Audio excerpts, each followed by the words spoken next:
Every generation gets the chance to shape the world. But the challenges faced today are becoming more complex with the pace of economic, social, and technological change. The world is defined by the people who live in it. So we believe the solution is to develop responsible, entrepreneurial, and skilled young leaders today who will make a positive impact for our future. Since 1948, we've been providing young people with practical leadership experiences across the world, where they have the freedom to fail and the chance to overcome challenges they face. A space where they can discover what really matters to them and realize their potential for the future. We give young people a chance to see the world, because if you can see it, then you can start to understand it. And if you understand it, then you can start to change it. For over 70 years, we've provided more than 1 million young people with life-changing opportunities together with like-minded organizations. But we can't stop now. Because only when we create more of these leadership stories together will we truly see a remarkable impact on the world. History has shown us what just one great leader can do. So imagine what a billion great leaders could do. This is why we do what we do for youth.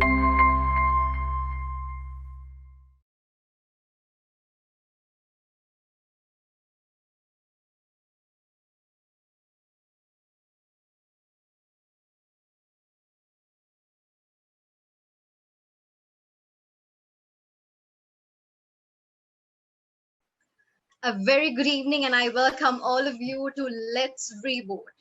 Now, Let's Reboot is a webinar series organized by AIESEC in University of Peradeniya to reach the unreached.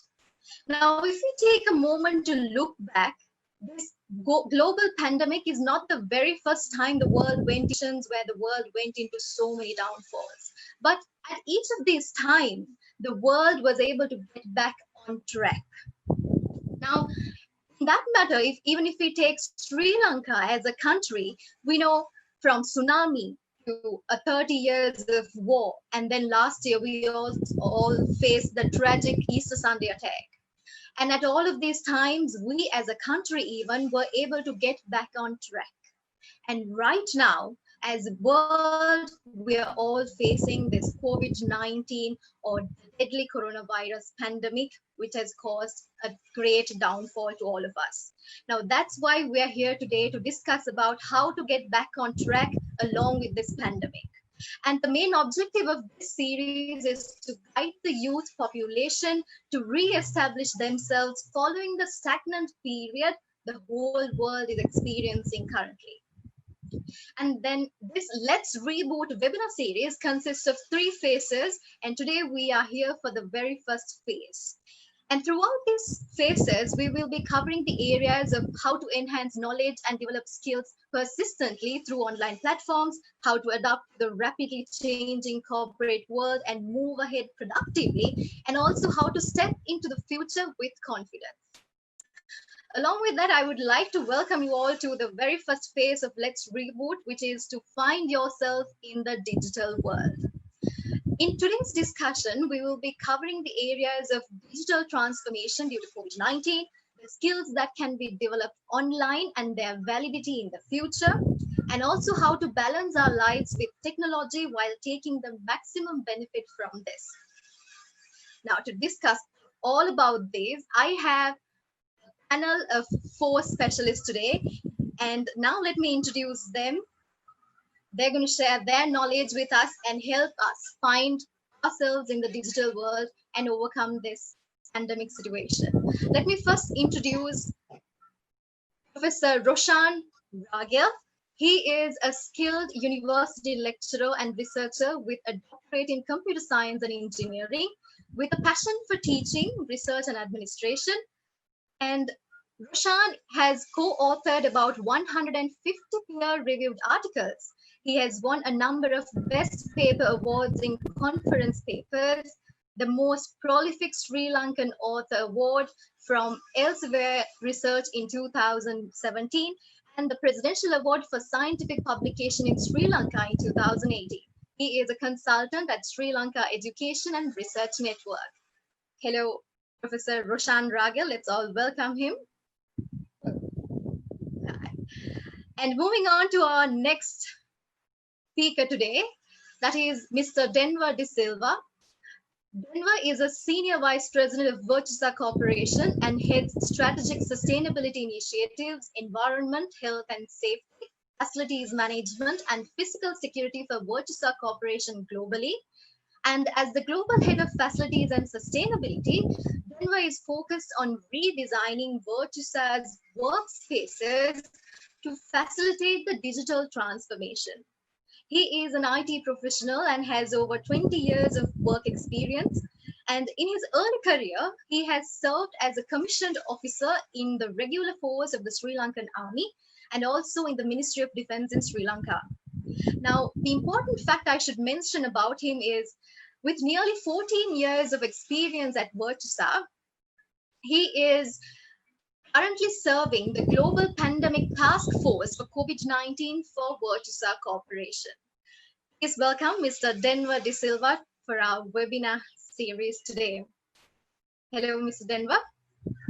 Hello, thank you very much for that fabulous introduction. I'm humbled. Thank you. You're welcome, and it's my pleasure to have you all with me today. And let me move on to our third speaker today, Mr. Tharindu Amarasekara. Tharindu is the CEO and founder of Tech Digital Design and Social Media Agency. He also owns the Communication and Leadership Training Institute, Dan and Ken. He is a senior lecturer on economics, marketing, business management, and administration at Wisdom Business Academy. He also holds an MBA in marketing from University of Colombo. He is the author of the book on impromptu public speaking, which is OFSIM. He also holds a BSc in computing from Staffordshire University, UK. And he is a national and international level award-winning speaker. And we call him as a motivational speaker. Hi, Tharindu. Welcome to our session, Let's Reboot session, to talk about the digital transformations. And I should also mention we will be joined by Mr. Danica Pereira. I will introduce him later once he joins. Due to a personal reason, he is unable to join us right now, but he will be joining us shortly. So to begin today's discussion, I would like to first move into Denver. Now when talking about this COVID-19 pandemic, we know due to this, most of the countries in the world went into a state of lockdown. And everybody started practicing the social distancing, which also paved the way for the corporate world to adapt to remote working, whereas most of the employees, I would say all the employees who started working had to work from home. And they do so, they had to improve their computer literacy skills. How does this affect the corporate world and how effective is remote working? Is my question to you to begin the conversation. Hi, good evening to all. Thank you, Ashi, for the introduction, and thank you for the team of AIESEC for having invited me over here. At the outset, I must say whatever I express here is my personal views and don't carry sort of any label of the brand or the company. So here, just to keep those housekeeping rules intact. So I think the question is, I would like to break the question into two parts. Because one is how have corporates adapted into the new post-COVID new normal, which we still don't know what the new normal is. And then how have employees adapted to the remote working? So I think there are two aspects. So let me start with the first aspect of the corporates. The corporates, I think when COVID-19 was a great differentiator of the people, of the corporates that had invested time, money, resources, and the thinking of working from home. Now, how did that come? Well, it started with business continuity planning, your BCP plans, the ability to have a backup plan, alternate plans, contingency plans. And they came with fairly significant investments. In business continuity management or disaster risk management, they say no one plans to fail, we just simply fail to plan, right? So in that aspect, some of the corporates actually that were thinking and made those investments were very quick. Virtusa per se was able to, in a very, very short period of time, we did have laptops and things, but we ran out of some of the things as we wanted. But the good news is that we were able to reach 98% work from home capability by somewhere middle towards the end of March. And there were multiple steps we took to get there, right? It was the software, the security, there's a whole gamut of things. And also the investments of training people, even ERP systems in your leave and your applications, you can actually apply for work from home or out of office. So it was fairly seamless because those investments had been made previously. Now, for those who have not made those investments, it was a very quick learning curve. Some got hurt along the way. Some were considering the investment, the time duration. You got double whammies, right? Or triple, if you want to say, or more. In the corporate world, you had those. And they actually focused on productivity. There were some issues. Then work-life balance, collaboration. So actually the corporate world, I would say, had 5 areas. And the productivity, I think there was a recent study from Stanford that shows that productivity has gone up by a significant percent for some studies they've done over a 2-year period for work from home. And, I'm not going to details, but we can take that on. There's a fabulous video that's available there. Then the next is work-life balance, right? So people had to balance their work, taking calls, and as much as they said there was work-life balance, I think it went imbalance also at some points, right? Because you were working on calls at times that you never knew that you were working on, right?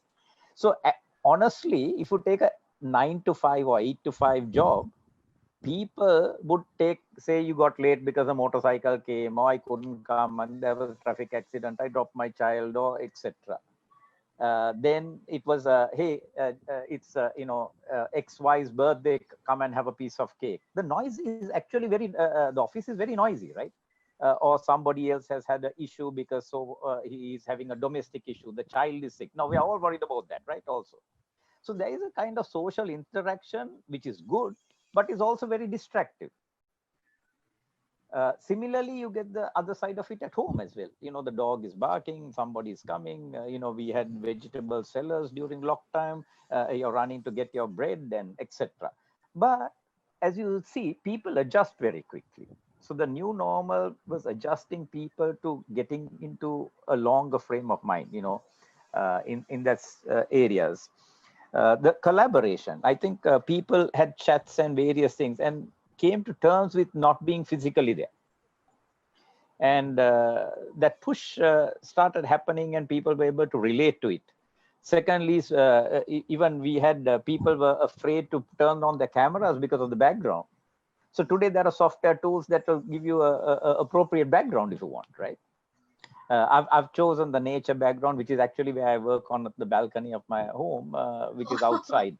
So I'm sort of chucked out of the house. So that's where it is, right?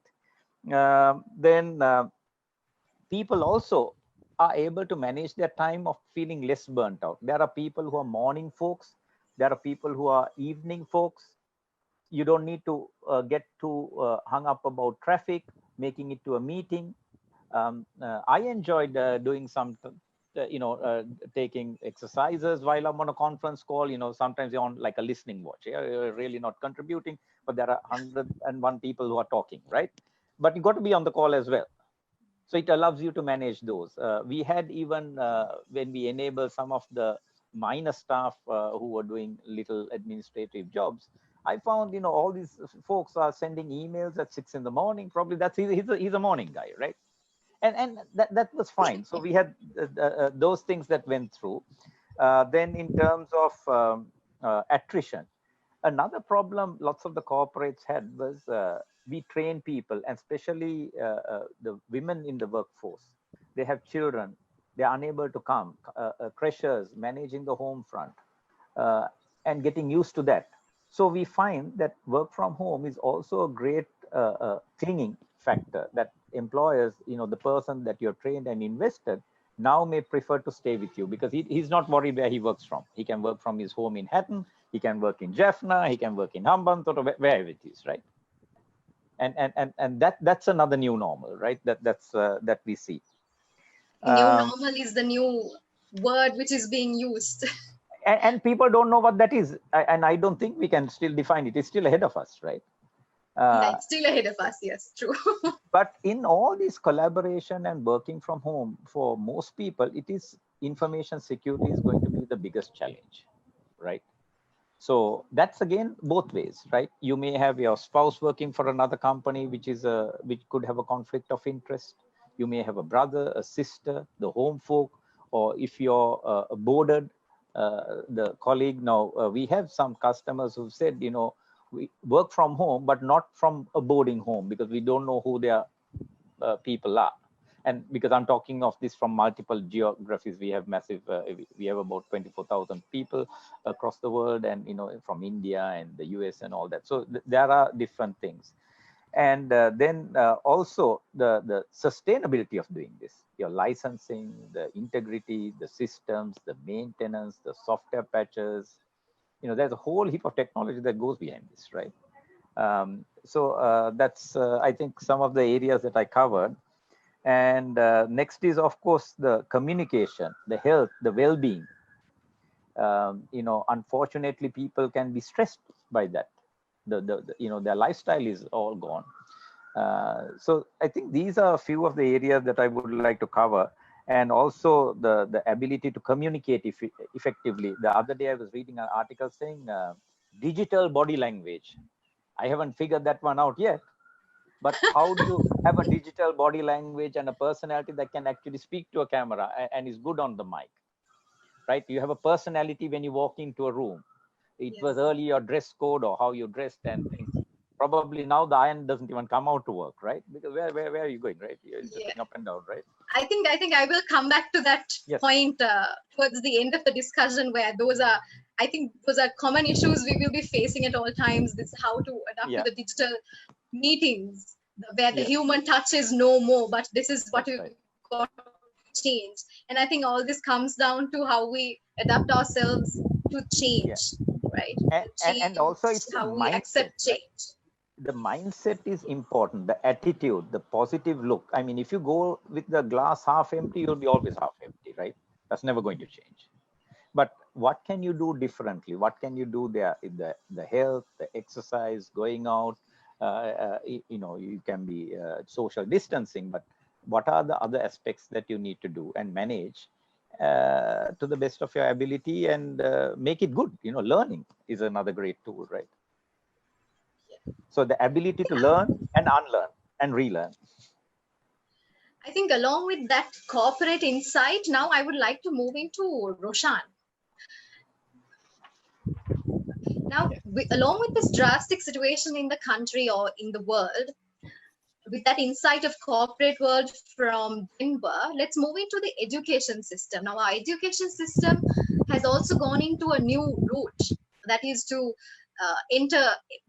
that we all had to enter to the emerging technology and adapt to the new digital culture. What is your idea, or how should our education system continue with this change? And what is your opinion regarding this, Roshan? Hi, thank you, Ashmi, and thank you, Denver, for the starting. So, in fact, Denver was talking about business continuity planning. So, our corporate, they had a business continuity planning, like companies like Virtusa, although Denver told us not to bring in the names of the companies.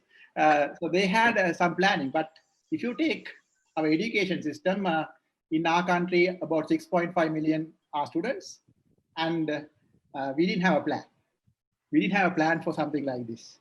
We didn't, right? So we have about 6.5 million, and out of which about 200,000 are university students.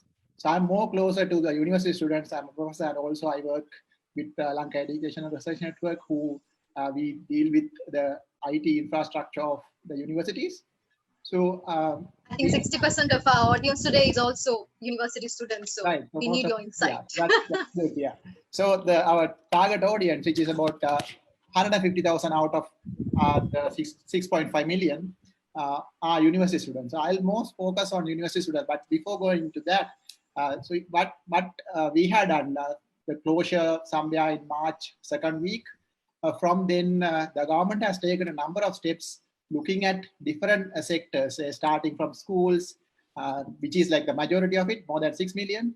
And then we had the vocational training colleges and places, and then we had the universities. So universities is the first to adapt and start. The reason being we already had some infrastructure built and used, not for this particular situation, but for online activities. So we were using such activities for what we call blended learning. So the idea of blended learning is we use online mode of delivery and like learning. So we use online tools. We use tools where we can like interact with each other, students, when you have larger classes, talking to students, having discussions. So all that to some extent were online, even earlier in these universities. So it was possible. It took about 2 weeks, in fact, like just in 2 weeks, the universities were able to come online again and start delivering courses online. So that like, again, 2 parts. We had what we call a synchronous part where you had to come one-to-one and talk to, the teachers had to come and talk to the students face-to-face, or like one-to-one in a synchronous mode. The other one is asynchronous, where like things like chat boards, discussion forums, places where the lecturers can go and upload their material and the students, whenever they want, can go and look at them. So to some extent, some of these were already there, but not intended for this sort of thing. Like when I say this sort of thing, I mean like complete remote teaching in a crisis situation. We were never ready for it, and even now I don't think we are still there. So it's not possible. But what we were able to do is to keep a balance and do to some extent with limitations. Yes, of course. But the university are right now running completely online. Both mostly on asynchronous mode, meaning you interact offline. We don't like to interact one-to-one all the time, but you also do online one-to-one interaction through things like Zoom. We do. As of now, the university system, we have about, like I said, 150,000 students, out of which every day about 50,000 are joining for online activities, say one-to-one, and almost everyone are joining for the offline, like coming and looking at material and following things and doing assignments and stuff like that. So that's what's happening right now. But there are problems. Yes, there are a lot of problems, like students who don't have access, students who don't have connectivity, students who don't have devices. So all those issues are there in the student, like in the university sector. So the problem is even worse if you come up the ladder, like or down the ladder, like the schools, if you take. Right? So 6 million students, how much access they have, right? So therefore, like in fact, like the president has formed a task force to work on the education and have included these into. So included these into the planning, and therefore, as you might already know, we have started TV channels where there are what do you call the lessons going of schools, different levels of schools, and also there are websites where all these learning material from the national education departments and all that are put on. So there are things happening, but it's very difficult to reach all 6.5 million so quickly. Yeah, so I think the reach is the problem. No, I think recently I read on news as well where the UN, the Children's Fund, has provided Sri Lanka with study materials for the students who cannot teach through internet or they don't have facilities. But the reach is again a question, right? It's new to all of us. Exactly. Yeah. So that's basically it as a starting. Yeah. So we are not there yet.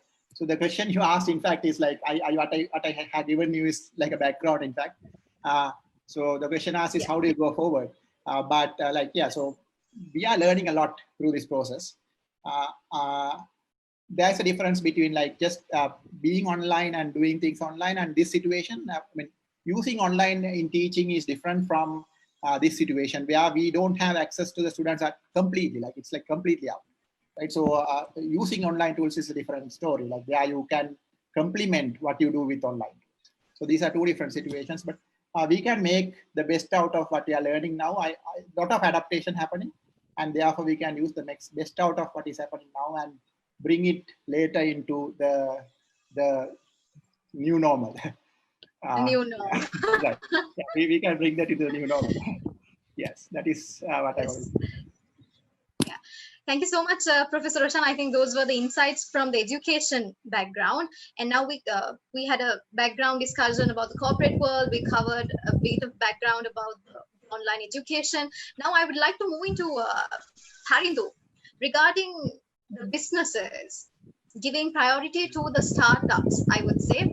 And as a knowledgeable person in business management, I would like to ask you, what is the importance of digitalization of a business, and in relation to what would be the optimum products for digitalization? And like I said, let's focus on the businesses and startups. What is your view about this? Thank you, Ashinsani, for that question. And thank you very much to the earlier two speakers for setting the platform right for this kind of a discussion. Ashinsani, in terms of the products, the digital products that people were actually using in this during this time of this pandemic, let's take a look at things like PickMe, to Uber, WhatsApp. Now, these were technologies that were already there, that were already available in my view. But the only thing that this COVID-19 actually did was that it actually, I would say, made people adopt it much more faster. So I wouldn't say there has been any major new digital revolution due to COVID-19. It's just that the one that was ongoing, it just, I would say, increased the rate at which those technologies got adopted. Now, coming to your question in terms of what are especially for the startups, for the smaller businesses, and even for the large organizations, I believe you're asking me, what are the products that they can actually digitalize? So, see, any business, any brand, if it's to be successful, forget digital first, it has to be relevant. Now, moving into let's take the short term, the next 1 year or so. What would be the main concerns of the people? One thing would be survival. When it comes to survival, we are looking at economic survival. We are looking at health-wise survival, right? How people can actually survive this pandemic situation and stay healthy. So I would suggest a business should start looking at what are going to be the concerns, the pain points, the points of concern for the people, and ask themselves, what are the products that we have that can actually address that? Ashinsani, we are looking at car sales today, which are selling hygienic lunch sheets, right? I'm not even coming to digital part yet, because the mistake any business, any startup can do during this time would be jumping on to digital for the sake of digital. And we have seen, I mean, I came across a perfume company that got a mobile app made, spending more than $1 million. They got a mobile app made somewhere around 2017 end to sell perfumes. Now, you and I both know, no matter how much of a digital transformation we are having, the Sri Lankan consumer market is, unless they really know their perfume, they are not fully ready to start ordering perfumes through a mobile app. You want to go, I mean, let's admit, some bottles look very nice. You spray it on you, it's worse than kerosene. That's the truth, at least because scent is a very subjective thing. Now, up to 2020 beginning, that company had not sold a single perfume through that mobile app. What's their mistake? They jumped on digital for the sake of jumping on digital. So first question, ask yourself, what are you providing that will be of relevance for the people for the next few years, at least for the next 1 year? Number two, before I come to number two actually, and going by that point, I can't stop stressing on the fact that of importance of being relevant, because look at all these top luxury brands like Gucci, brands like L'Occitane, how they went on from being luxury cosmetic makers to providing luxury hand washers and sanitization items of luxury for the high-end market. So ask yourself, what am I providing that is relevant for the market? Then yes, we come on to that second question, how can we go digital on that? Now, if your channels were all this while, if you are not available on WhatsApp, if you are not available on social media, this is the time that you need to get onto that, because we as a social media agency, yes, some of our businesses that we cater to, like the tourism and transport and hotel sector, have asked us to remodel the offering we had for them, and some of them are not doing any marketing at all for a month or two. But we've had so many different businesses coming to us and saying, look, take us social, because now we realize that's the way. People are at home, they're spending time on social media. So they have to be there. So ask yourself, are your channels open to, are you on the channels that the customers are actually on? Customers are on WhatsApp, and if you're not available on WhatsApp, if your mobile hotline is not available on WhatsApp, Ashinsani, your business has a problem.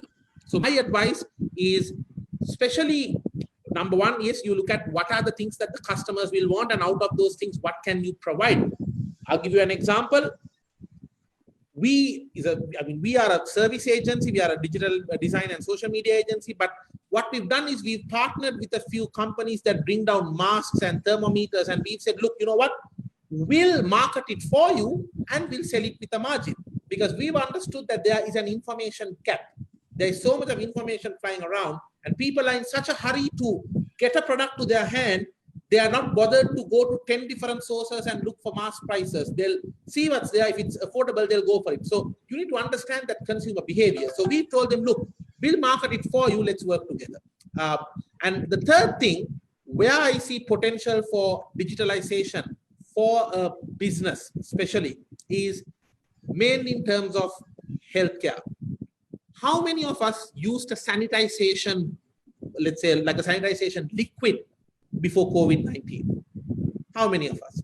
I don't know whether you have done it, but I've never used a sanitization bottle in my whole life. I mean, I'll come home and I wash my hands if I'm eating something, that's it. Whereas now, I mean, I've got one right at the entrance, I've got one in my room, I've got one in my bed. So if you have not got into that kind of products, and look at Atlas, perfect example. Look at Atlas. They realized the importance of contactless service provision, and they went and made a robo system which can actually easily go around and serve the people. So you need to start tapping into your own internal resources and ask yourself, what is it that you can actually now do? We've realized there is a huge potential for selling of medical products, and there is a, you might have noticed that Sri Lanka has received more than $550 million worth of export orders for PPE, that is personal protective equipment kits. So how are these companies going to market those worldwide? So we realized a problem there, and we are working on a solution to help those companies. So summarizing my answer once again, number one, ask yourself, what is it that your customers will want? What are their pain points? Start catering to that. Number two, are you on the channels that the customers are on? If not, get into that, because otherwise your message is not going to connect. If you're not on WhatsApp, if you're not available for a quick reply on WhatsApp, forget about sales for a few weeks or months. And number three, and most importantly, look into the aspect of healthcare and sanitization, because especially when you're a startup, you're more nimble rather than for large organizations. If large organizations are shifting and moving, and if they are able to provide healthcare and various items, yes, they have the capital. The startups, their advantage is that they are more flexible, they are nimble, so they could actually start providing those healthcare related services. So that's, in my view, the opportunities in this current phase of the world. I think that was a very deep answer. I think it's important to focus on all of these areas which we discussed, from the corporate world background to the education background, and also regarding the startups or the business background as well. Now, along with that, I would like to introduce our fourth panelist today. We're joined by Mr. Danica Pereira. Let me introduce him to the webinar. Danica Pereira is an award-winning serial entrepreneur and the founder of Basha, Helakuru and Tehia, He holds a bachelor's degree in computer science and engineering from University of Moratuwa and currently reading for masters in business administration at University of Sri Jayewardenepura. As an innovator, he has been awarded the M. Billion South Asian Award in 2011, and his companies have been awarded with 17 global and local recognitions, including E. Swabhimani, NBQSA, and M. Billion. As an entrepreneur, he has been recognized as the Emerging Entrepreneur in 2013, as the Emerging ICT Leader in 2014, as the Most Innovative ICT Entrepreneur of the Year in 2015, and recently as an Iron Soul by the Government of Sri Lanka in 2019 for his change-making contribution towards the digital empowerment in the country. Let me now warmly welcome Mr. Danica Pereira. Hello, Danica. Nice to have you with us today. Hi, thanks for having me. Let me move on with a question for you at the start itself. Now, we spoke about all of these sectors of corporate world to education to the business world, even considering the startups. Now, when we consider Sri Lanka, almost every sector in the country, or at least some part of each business, is operated via technology. Now, what is your opinion on this rapid digital transformation along with this pandemic situation? Yes, Ashasani. So, I mean, this is actually the situation, the pandemic that we had to went through is actually affected all of the businesses all over the world. It's actually not only your business. It's actually not only our country. It's actually the world got affected by this. So, I mean, as businesses in the business, we've actually we have to see. We have to actually look at that in the positive sides. What the businesses in the point of business view, what are the positive sides that we can get from this? And one actually very we experienced through this pandemic is actually the adaptation for digital technologies. I mean, I was actually sharing this opinion several times even before that. I mean, Sri Lanka as a country, we had a huge gap of consumer adaptation for digital technologies. I mean, we had enough services introduced, I mean, enough digital services introduced by government and other organizations and even private organizations like us. But there was a huge gap. I mean, those services, digital services, I was actually sharing this reaching actually the audience, consumers, and benefiting them. So this this gap actually had a major breakthrough in this pandemic, in my opinion, because people really fast. They actually used to get the things done in digital ways, in actually remote ways. I mean, since they had a no option situation, since they had to face a no option situation, I mean, it can be actually ordering some good for your day-to-day consumption. It can be actually the education consumption for your child, for your kid. It can be actually booking a doctor for your medical needs. They had to actually embrace the technologies because of this no option situation that we had to went through in this pandemic situation. I think that is a very I mean, a great opportunity as businesses that we really got into, because of how we can leverage that is actually we have to come into basics. Now, in terms of business, I mean, we actually do the SWOT analysis, right? I mean, we identify our strengths as a business, and we analyze our opportunities as a business.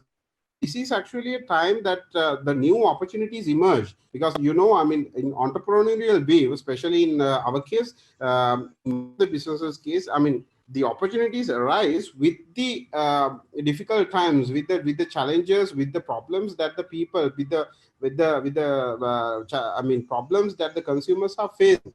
This time actually arose many problems that for the people's life, because, you know, I mean, every business exists because of a human need, right?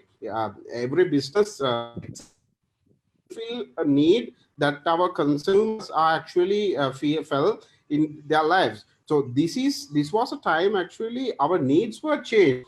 Our day-to-day needs were changed drastically, right? So if the business identify this change of consumer behavior, what consumers need, what they are actually looking for, and what they are feel satisfied during this time, and even beyond that, that is a great opportunity that a business can leverage, right? So in that case, digital plays a major role because every business started to look at the ways that they can actually consume the products and services offered by businesses digitally, right? So digital played a major role. I mean, most of the businesses who came up with technologies, innovative ideas to cater this human need actually were succeeded. We saw a lot of actually synergies between this time. Some were actually totally unexpected. Now, we never thought that organization like Satosa, which is a government organization and which was actually a little bit low in technology terms, right? They will actually come up with an idea to partner with a startup like Pygmy, a new technology company like Pygmy, and as a synergy, as an association, they will actually cater the consumers during such a time. But that happened, right? I mean, that was only one example, but we actually witnessed so many synergies like that. I mean, my opinion was actually digital was the keyword during this pandemic, right? Everyone was expected, and any business who actually embrace that digital change, embrace that the way they can actually be sensitive for the consumer needs, the change of consumer needs, and adapt to that, will actually succeed with this. And if you actually think to, as a business or as a organization, somebody is actually thinking to start their previous operations in the same way after this pandemic, I don't think that they will actually sustain. Everyone should actually to the environmental changes, and this is a huge change that we went through in our lifetime, right? So any business who will adapt to this will actually survive, and even they can actually grow their businesses, grow their returns, in a massive scale, if they adapt to it correctly. For an example, we as an organization, we are actually a digital innovations company who actually offer solutions, software products to the market. So during this pandemic time, we actually came up with several new products. We launched Shop Here as a service for the shops vendors to get and stuff. And also for the events industry, we again launched new webinars. Even this webinar is actually listed there. And likewise, actually, even our previous business, which was the payment gateway facility, Pay Here, we had a 3x growth of the payments processed through Pay Here during this pandemic situation, because of this actually the digital demand that grown due to this situation. So if any business who actually adapt it to correctly to the digital change and to be sensitive for the consumer demand, the of the consumer behavior during this pandemic will actually gain the benefit out of that. They can get their business up to a level that was not there they were in before this pandemic, in my opinion. I think that was a very important discussion once again. Like you said, I think all of this comes down to the basic point of being able to change, right? Being able to adapt, change, and move forward. Like you said, if there's a business who thinks, no, I'm going to operate in the same traditional way, we won't see a path of success coming forward. Exactly. So everybody who's willing to adapt and change according to the situations and digitalize themselves, I think success is close by, and the competition in the market will get tightened, right? Along with that, I would like to again move into Professor Roshan with the question. Now, these days, along with this digital transformation, there were a lot of online courses issued to students, youth, or even I won't restrict to youth because so many are following. There's no age for learning nowadays. Everybody's following any course. And I even saw so many people following online courses and putting their certificates on, again, on social media so that everybody was encouraged to follow. In your opinion, what are the online courses you think the youth should follow, since our target audience is youth today? What are the online courses or the skills our youth should improve through these? What is your opinion about all of these overall? Right. Thank you for that. It's like a very important question, actually. In fact, like the previous panelists, they have in fact mentioned a number of trades that are going to be needed. So most of them related to digital transformation. So anything that you do from this point onwards, we have seen the benefits. Although we have seen the barriers, we also have seen the benefits of the digital transformation. And therefore, although the push for digital transformation is there for a long time, like even Danica was mentioning, it was there for a long time. But now the usefulness of it and how we can benefit out of it is very clear with the challenges. And therefore, the courses in that line is going to be, or the trade of that line is going to be the most important one. And such courses are there for a long time, in fact. Like they are not new. Again, like Danica was mentioning, these things were not new. I mean, they were there. Most of these things were there, right? So now we see the importance of it, and also people spend more time on adapting to it because there's no alternative, right? So that's how it worked, and it is for, let's take this change for good. And just to go into little more details, so the like you said, there are certificates that people are putting out. So in fact, like during this period, big these companies like who do what you call these MOOCs, which stands for Massive Open Online Courses. So MOOC, Massive Open Online Courses. There are many different companies who are doing it, and they have become popular. One such example is Coursera, and there's edX and others. So, and also during this season, during the pandemic, they have opened up their paid courses for free.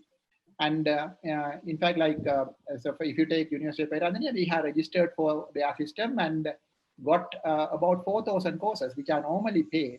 And these courses are offered by famous places, say, for instance, business management offered by Stanford or Harvard and things like that. So such courses usually are paid. Now they are made them free.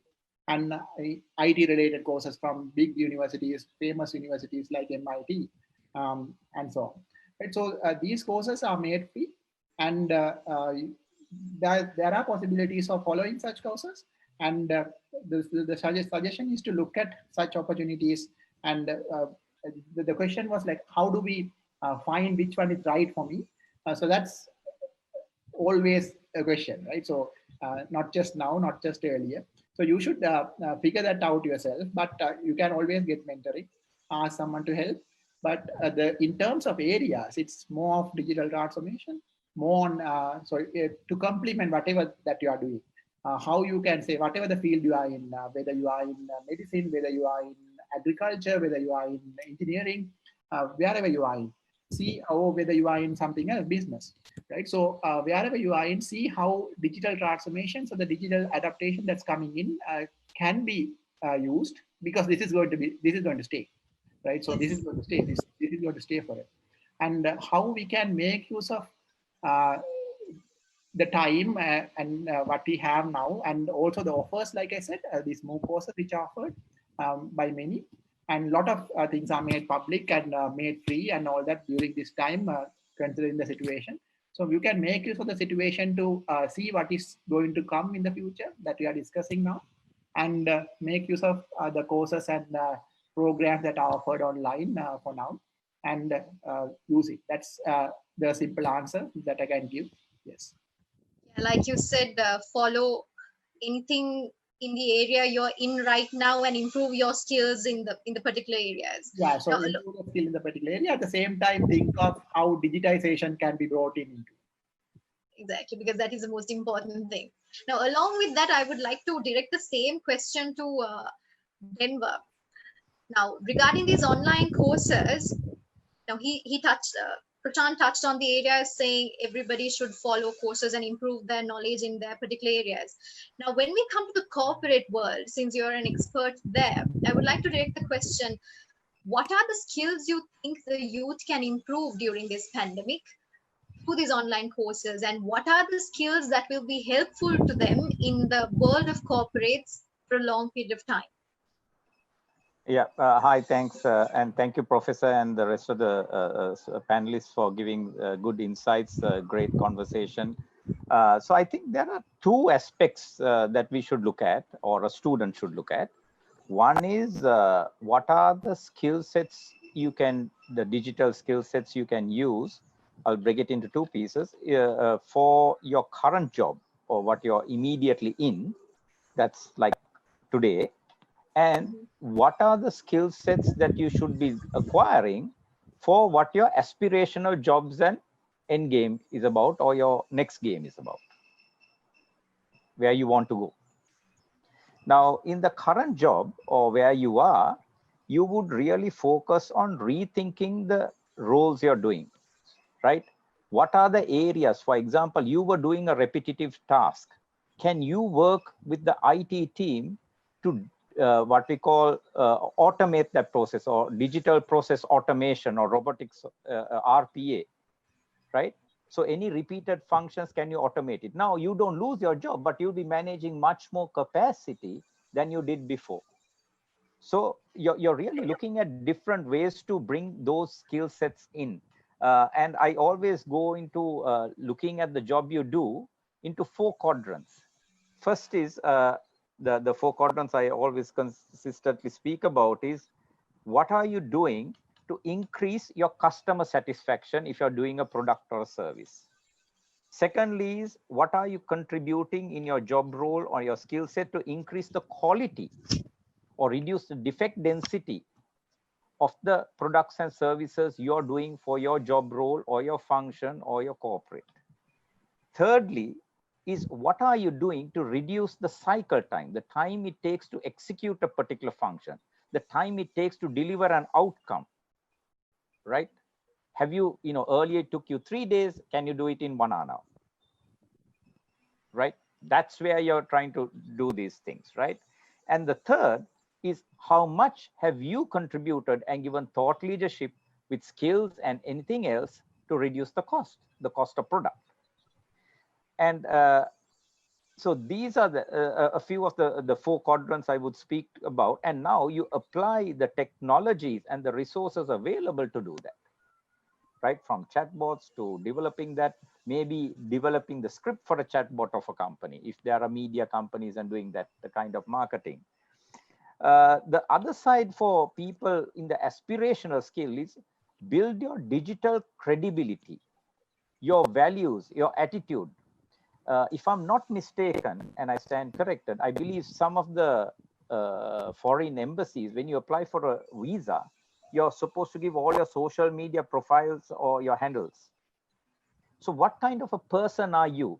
In the good old days, people would give referees and reference and background references for your job skills. That is no longer valid. They are going to look at what are you doing today. There are tools available that will analyze your digital footprint and your profiling. This is done by the Intel and the security agencies across the world for different folks of interest to them. So again, your ratings and the other aspect, I think, from the old world to the new world or the new normal, is the ability to think of outcome based. Doesn't matter what the input is. What are you delivering? What have you made a difference to? How much are you contributing to that, right?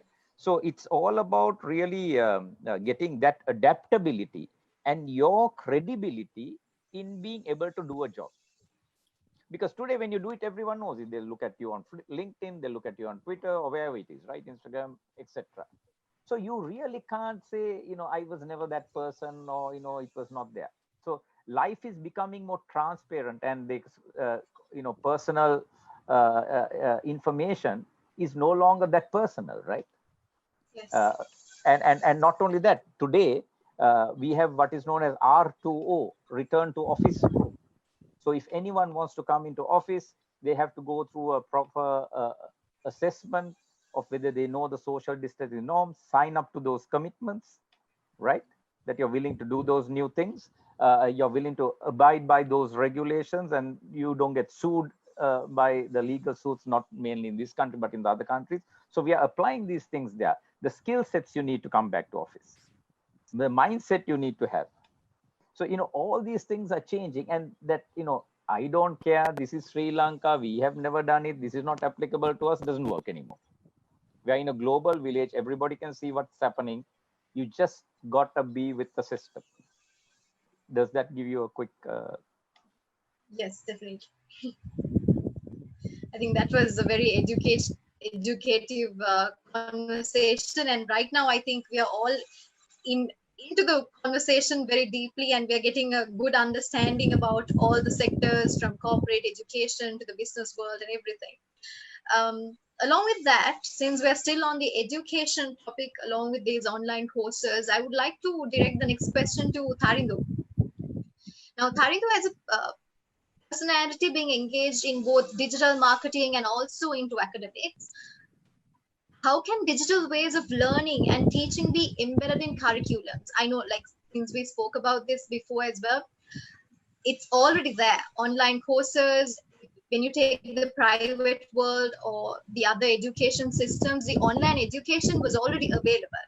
But now it has come to a moment where the whole system has to move into a total digitalization. So what is your view about how can the digital ways of learning and teaching be embedded in curriculums to support the development of digital graduate attributes? Ashimsani, very valid question, and I think a lot of valuable thoughts on this topic were shared earlier by Professor and Yes. also by our other panelists. Now, my range of students whom I mostly teach, being a CIMA lecturer, they're actually in the range of, I would say, starting from somewhere around 17, going all the way, on average, say 21, 22, etc. Now, here's the thing. In my view, I quite agree that people were doing their certificates on Coursera. They were sharing it on their social media, saying, I've done this course, that course, etc. Today morning, even I myself was doing a course on Coursera to learn something on blockchain and digital currency. But have we really seen the young students, the ones who are in their 17, 18, 19, 20, have we seen them being active on these learning sites, learning new skills? I would say on average, it's a rare incident. Of course, you get that odd one out who is quite, in a very engaging manner, learning about machine learning or robotics or trying to figure out how to program his own robot, etc. But most of the young students, they are up till very late. I am in student WhatsApp groups. I thrive on being very close to my students and working with them closely. When I wake up in the morning, there is like 1,000+ messages showing that how active they have been, right? Probably using nighttime data and Netflix and all that. In my view, yes, the technology is there. It can be used for education, but Sri Lankan education system has traditionally been about there being one dictator in the class who is actually driving the class. Think about it. In our class days, no sooner the class teacher is out of the class, it's a riot there. Okay, and if you are the class monitor, it's a nightmare. Now, what we are seeing as a problem here is two things, I would say. Number one, online learning needs a lot of discipline, right? It needs a lot of discipline, which I think is not quite there among majority of the average Sri Lankan students, right? I would say our Sri Lankan students are quite good at heart, but when it comes to the discipline work ethic, I'm not sure whether they are quite there. Right? In other words, we say in Sinhalese, "Hita hondai wada." So my concern is that, do our students, the young students, do they have the discipline to really work online? Number one. Number two, these are students who have for all their life, starting from the year 5 scholarship honors, they've been going for school classes, they've been going for tuition classes. More than a way of education, Ashinsani, it's also a way of life. It's also a way of life. Now, all of a sudden you tell them, no, the class is going to happen online, you have to stay at home and learn. It's not in them, right? Using technology for education is not something that is in the body of or in the blood of our people yet. Maybe over time things will adapt. So then what do we need to do? And also some of the approaches that are being taken by some lecturers, some teachers, some institutes are not helping. Now I've come to learn that there are some institutes or places where they have been doing one lecture for like 3 hours, 4 hours at a stretch. You can't do that. Online, the attention span is very, very limited. I mean, even in an actual class, students would check their mobile phone every minute. Here, what do you think stops them from just quickly shifting over to another YouTube tab also? And also, if you expect them to just learn, I mean, just listen, it's unrealistic. I would say, if digital learning is going to be embedded into our curriculum, we first need to address this problem. How do we make students comfortable learning online? How do we get it into their system? And it starts with how we make it interesting for them to learn. For example, how many lecturers or institutes are actually doing quizzes online? How many of them have tried having a little social gathering? My nephew and niece are in the UK with my sister and her husband. My nephew is about 12 years now, and my niece is around 8 years. While they have their online classes going on, once a week at least, they also are given a chance to use video platform like Zoom or the school learning platform and talk with another friend of their class. So that way, they look forward to this online digital learning system, because not only is it a way of education, it's also a way of socializing.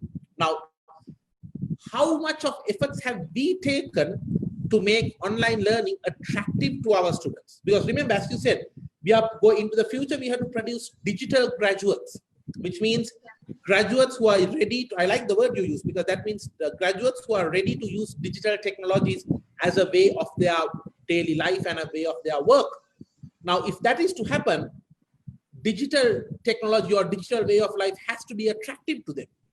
If they have been made to associate digital platforms with learning and exams, they are not going to be willingly adapting these technologies to their life. So in my view, I'm quite sure the technology is there, that's not a problem. But the two problems that we need to address, number one, the discipline that students have towards learning online, and number two, how do we make it attractive for them to learn? For example, can we use a platform like Kahoot and do a quiz, which will make things interesting? Can we have at least a weekly little socializing platform, like you use Zoom and maybe get a student to, let's say, do some music activity online and where the others can enjoy. That way it becomes not just a way of learning, but a way of life. The very first class that I had to do online, I had a very low participation.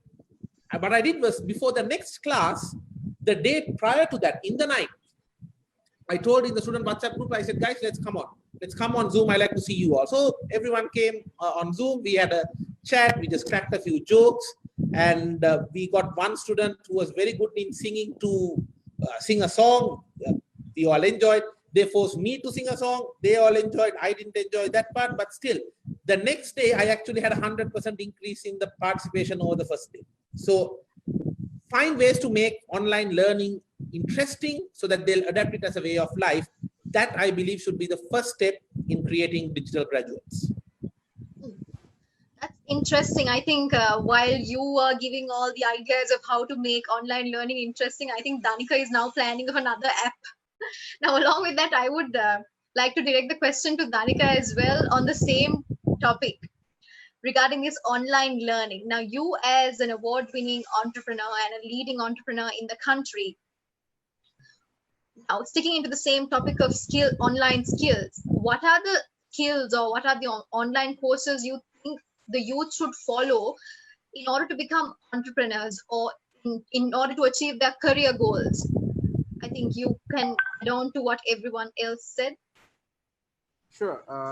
Now, I would like to add some thoughts in the point of an entrepreneurial view, because I may specifically have the experience and the expertise on Exactly. that.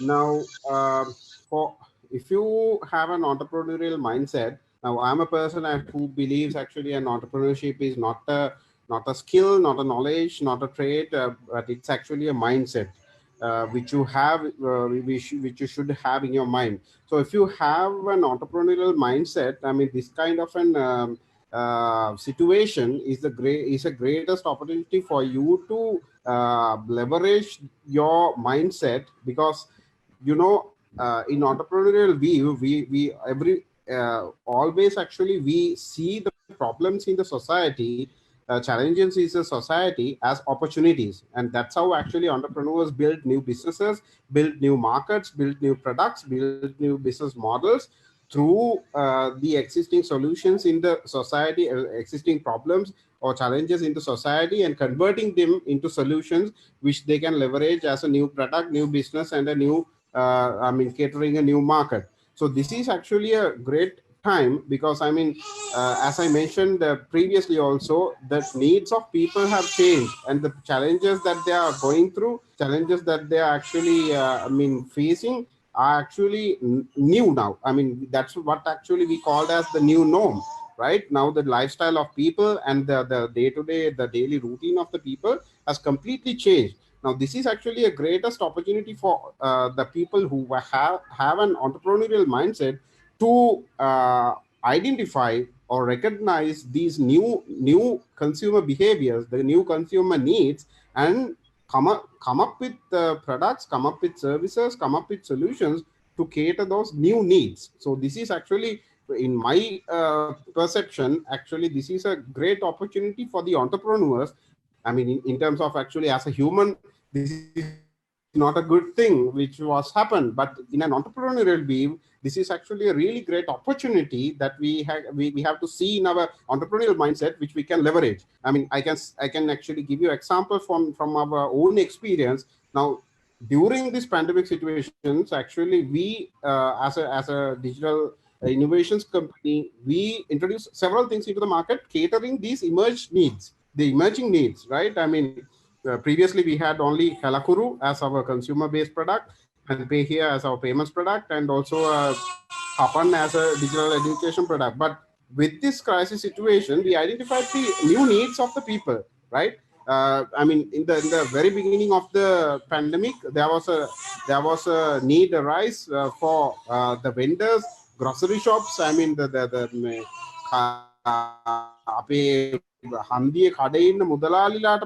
they actually needed to get the orders online and deliver the goods to the doorstep of the people, right? So identify that, we actually introduced a new platform called Shop Here, which actually you can set up your own online store and actually start getting online orders within 5-10 minutes, and it actually was a market hit. I mean, right now where more than 1,000 shops were created for grassroots level vendors, or grassroots level people who actually worked on delivering goods to the peoples on that pandemic situation. And even now we have actually, I mean, we launched it for free as a social service for to cope with the pandemic. But right now actually we have introduced a paid version as well, and we are seeing a lot of actually the businesses who started to cater this new opportunity right now actually has built a sustainable business out of that, and they're moving into our paid version as well.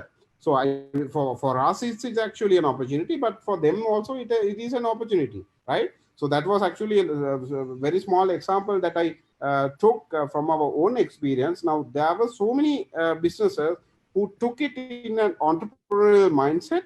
If we exist as a business because of the need of our people, because of the need of our consumers, if the consumers needs change, right, we need to be sensitive to that change, and we need to change ourselves, we need to adapt ourselves to cater that needs, that change needs of people, the new needs of people. And if you do it correctly as a business, you will actually definitely be succeeded. That's my view. It was a very good entrepreneurial insight to this area. I know, Danica, you are in between personal commitments and you are in a, you will be leaving us in a while. But before you leave, we have a question now. Since we have an audience watching us live, we have a question from an entrepreneur directing to you, asking, how can this digital transformation of business relate to the relate to the natural products? How will it work with the natural products? I think he's producing clay products and he wants some advice in this digital transformation along with his product. What can you say? Okay, so the thing that we should identify, we should understand is actually now digital is not a thing that actually, uh, I mean, as software companies, as IT companies, we are running a business totally digital, right? But that is not the case for general businesses. I mean, digital should be a part of the business, right? Digital should be a part of the business. It may be in your supply chain, it may be in your consumer handling, it may be in your actually delivering, it may be in your actually, getting the orders part, right? I mean, the consumer relationship in anywhere. So that is actually a, gap filler where you can actually approach, where you can actually, enhance your business up to a level that you have not, reached yet, right? So even if it is a natural product, now the greatest example is actually the consumer behavioral process that went through, the learning process that went through during this pandemic. So it can be a soap, it can be actually toothpaste, it can be actually just a rice. People actually needed digital solutions to get them to their for the consumption, right?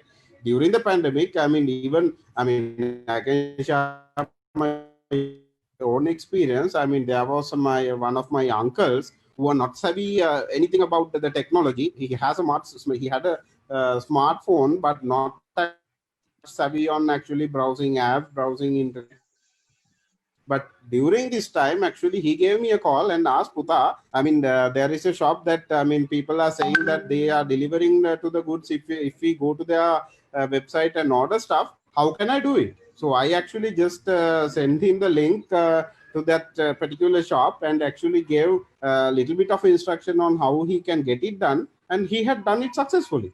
So that is actually the thing that we have to realize. I mean, this was actually a thing that we lacked as a nation for many years. There were, as I mentioned even before, there were many services. There were many from government, from organizations. There were many digital services which had the capability to uplift the life of people, to make the lives easier of people.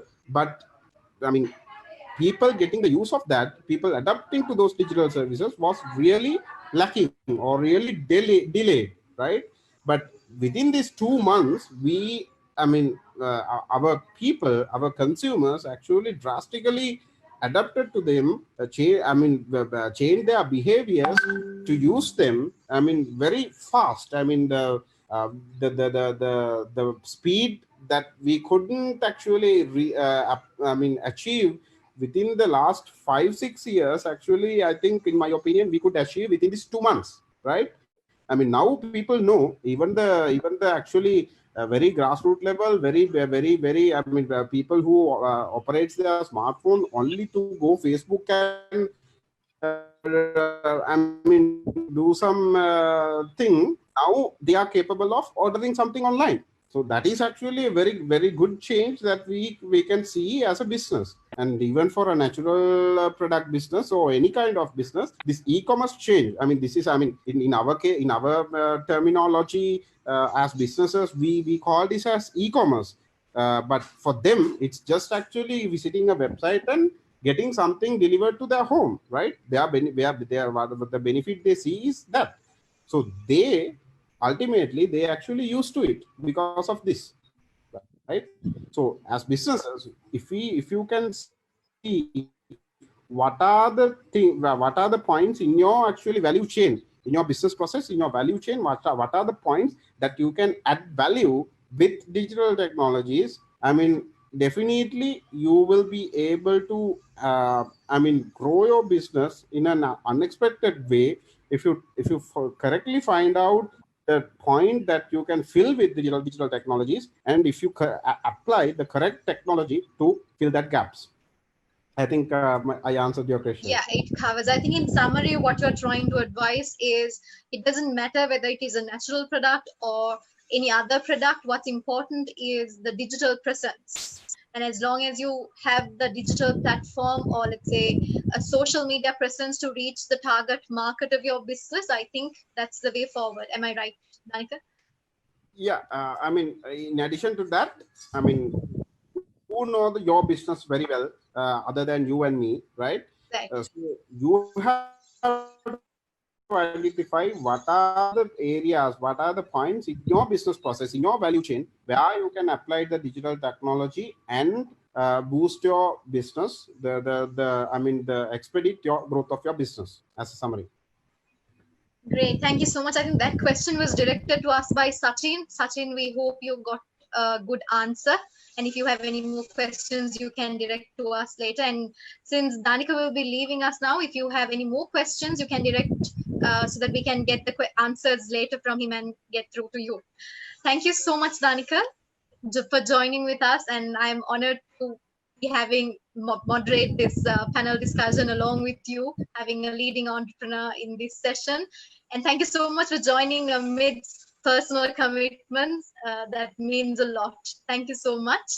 Thank you so much. We will see you soon with another webinar, hopefully. Yeah, I would like to thank AIESEC for inviting me, and I actually got a sudden personal commitment, and I said even no, that I couldn't attend today, but just for the enthusiasm that I show from the organizers, I thought that just for a few minutes, I will join with this to add some value. I think, I mean, it was done. So thank you so much. That's so sweet of you, because we all know the organizers behind this are putting a lot of effort to get this across to the audience. So thank you so much for joining with us, Danika. Thank you. Have a great day. Okay, moving on with our discussion, I would like to direct the next question to Denver. Regarding now, let's get ourselves out of the online education part and come to the usual life. Now, even before this COVID-19 pandemic, this youth generations or the young generations of 21st century, I don't see anybody out of social media. I think everybody is inside social media, and all of them they have their WhatsApp accounts, Facebook, YouTube, LinkedIn, Twitter, Instagram, all of these social media, right? So, and as a result of this became an addiction. The social media addiction was a topic for a long time. Now, along with this pandemic situation globally, this has been a crisis because the hours of social media has gone to skyrocketing levels. So what is your view or the understanding about this situation? What is your view? So I think social media is going to be omnipresent, right? It's never going to go away. It's in one form or shape or the other. And I would say it's a tool. Would we say we are addicted to cars or transportation of vehicles? It became a necessity to use, but some people use it for good. Some people get addicted to their cars and, you know, are polishing it all day. Others just use it to travel, right? It's the same thing, right? Yes. Or some are, you know, our clothes, right? Some are addicted to dressing well. Some just wear clothes because they need to, right? So like that. But you bring a point of how do we use it smartly and wisely, and how do we enable we can't put the guardrails, we can't police it, but you give the awareness to the people. So I think what is important is, you know, what is it in it for them, the transparency. You can say, you know, you spend all this time, but people are going to measure what did you do today. If you take Microsoft on your phone, it will say how much screen time you spent on social media, on work, etc. Your workers, your employers may look at it. Your teachers may look at it. It may impact your grades. You may want to do something there. And then it comes to gamification of your learning, your skill set. We at Virtusa, gamification is gamifying your work. So even when it came to technical skills, we enable them to compete against each other. who can write the most, who can reduce the defect density of the number of lines of code they write, who is a champ for the day, right? People are now looking at, oh, how did Denver do it? How did Bob do it? How did Jack do it? How do I become better than that? Because always the competitive leaderboard spirit, you just want to be on the top, right? Nobody in the, generally you don't like to be at the bottom end of the scale, right? And you very quickly scale up. And with social media, you're going to be transparently exposed whether you're at the bottom of the scale or the top of the scale. Now, if you're at the bottom of one scale, you better figure out how to get to the top of the next scale or leave the scale, right? There's no point hanging around there because people can see that you're struggling there, right? Then it comes to creativity, right? And social media is a great tool because the speed and the reaction of communication is almost instant, right? Today, from the reach and speed of social media is fabulous. I use the two words there. Then from marketing to awareness, philanthropic things, helping people, fundraisers. I mean, some phenomenal work has been done, right? Even online transfers, funding, that has been there. Then also it's a creativity outlet. People in the days would play music, they would play the piano, you would go down and do sports and things. But there are some people who are differently able, who are really not the physical kind. These are other areas of outlets, of frustrations, knowing you can't manage your things, seeking help confidentially, right? Without exposing yourself. Mental health is a great space that people get this thing, and social media is a good way to find like-minded people and get their help, right? Seeking help is always a good thing. Mentoring, some people take pride in teaching, mentoring, running a program like that. You can be a part of that. It can go for good and bad, but as I said, these are all tools, right? That we use it for good or bad. Then certification, as we said, learning, right? Here's the scores. We put so many things, and there were many who had took them. Also, you'll find it's a slightly older generation that is worried about the certification, but the younger guys just has a skill set. I mean, you get people who are making money doing unboxing of YouTube things, right? Doing various other things on, writing CVs, putting papers out, building profiles, that kind of things. And the soft skills to consider, I think, is about the leadership. In social media, they'll see what kind of a leader are you? What have you done? How much have you contributed? People will ask these blunt questions, right? You got to be able to respond to them. What did you do? Then your choice of language, the choice of words you use, right? You're going to get bamboozled with things, the moment someone thinks it's not there, right? Very quick correction, right? Whereas you probably at home, or it was a teacher or someone earlier who would do that. Leadership, right? Giving ideas, mentoring to people, right? So these are the other areas. And time management, right? You suddenly figure out that you really have so many things to do. You're going to really be tied up, right? And very quickly you'll find people exiting groups, exiting Twitter on their own, right? Nobody's put pressure on them. Just can't manage it, right? Some people have gone off Facebook for a while, right? Some people have gone off different accounts. So I think that's sort of the way I would look at it overall. I hope I've been able to give some clarity to that answer. Yes, definitely. I think this your answer again connects to what Tharindu mentioned before regarding having self-discipline. I think this all comes down to the individual perspectives and how you discipline yourself when in social media. Like Denver said regarding the time management to what you're engaging in, everything comes down to your decision making. So it's a choice that you have to make at the end of the day. And I think what the earlier system in the old system was, people didn't take accountability for the choices they made. They lived on excuses and reasons. Now you are going to be held accountable to yourself for the choices you gave.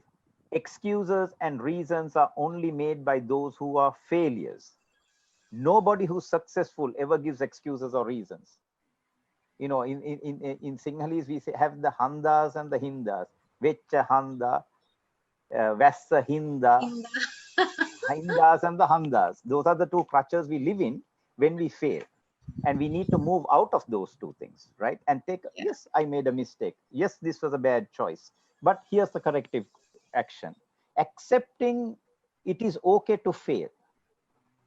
And because people are taught that if you fail an exam, you're a write-off, the teacher punished you in class if you didn't get a good grade. That's not going to happen anymore. That was probably not your time. You had something else to do. There is empathy. There are others who never made it, right? Who would tell you this is a better way to do it, right? I think along with this digitalization, we should not forget our core values, noted. Exactly, right? The values, attitude, empathy, understanding the people, giving them, integrity, right? Ethics. All that will be measured, right? That's why I say be careful of your digital profile. People will look at it. And guess what? You can't erase it. And the perception people have of you, you have no control over it. Yeah, along with that answer, I would like to, sticking to the same stream of the question, I would like to move into Professor Roshan. Roshan, what do you think about this regarding the, earlier we were used to the academics like the human touch, I would use that word. Specifically, the human touch was there, right? When we are going to work or to learn something. But now along with this title of social media addiction, what is your view or what are your thoughts? And how can you advise the youth who are watching us right now regarding this social media addiction? How can they use it productively? And also your thoughts about missing this human touch. Now, just like Denver touched on the core values, like how a person should not forget those. What are your thoughts about this overall subject? Right, thanks. Like the idea is we are talking about addiction. So even the previous panelists have mentioned a number of ways of coming over it. But let's take a look at it one more time. So we are talking about, let's say, youth who are attending classes. So like Danica was already mentioning, earlier people used to go and use phones for Facebook or WhatsApp. But now to do what? Maybe only social gatherings, chit chats, or sharing whatever they cooked and so on. But now we have figured out these social media can also be used for, or even the devices like things like phones can be used for other things like learning or attending a class or buying food, essential services. All that now we like, that is the good part of what has happened, right? So in addition to using these devices just for entertainment, it can also be used for essential services, including education. Right, so that is something that we figured out and everyone has figured out. And therefore, it's possible for us to look at it in two aspects. One, I want to say in terms of, let's say, undergraduates, you mentioned them, and they teaching, they learning. And therefore, we should make sure, like who earlier, I think Tarinder also mentioned about this bringing interest in students for learning. So that is the system, like teachers, the universities or schools and all that, they had to make sure how the learners are going to be attentive to this, and therefore bring in more interaction, interest into what is delivered, how these online activities are performed, and therefore bringing students into their classes and keeping them attentive to what is happening online. So instead of like letting them get distracted and go on social media or do something else while a class is happening, like Tarindu was mentioning. So that's one side of it. So it's the system, the teachers and the administrators who are managing that system, they had to make sure not to run like 4-hour classes or 3-hour classes. Keep in mind the students' attentive time or the period, and have other ways of interacting and other ways of entertaining them, and also making sure that is happening. Even Denver was talking about gamification. There are enough and more examples on how gamification can be brought into education. And that has to be part of the process. And I think one other, I think Tarind also mentioned about Kahoot and tools like quiz tools and polling tools, and how to make it interesting. How to make the education interesting and informative and also interactive. Interaction is more important here. Like in a human, you use the word like the human touch or the human that when it is there and you look at people's faces, you look at body languages, and the teachers can also adapt to situations when it is face to face. But here that is not there, and therefore there should be some other ways, alternatives to bring in interaction into classes.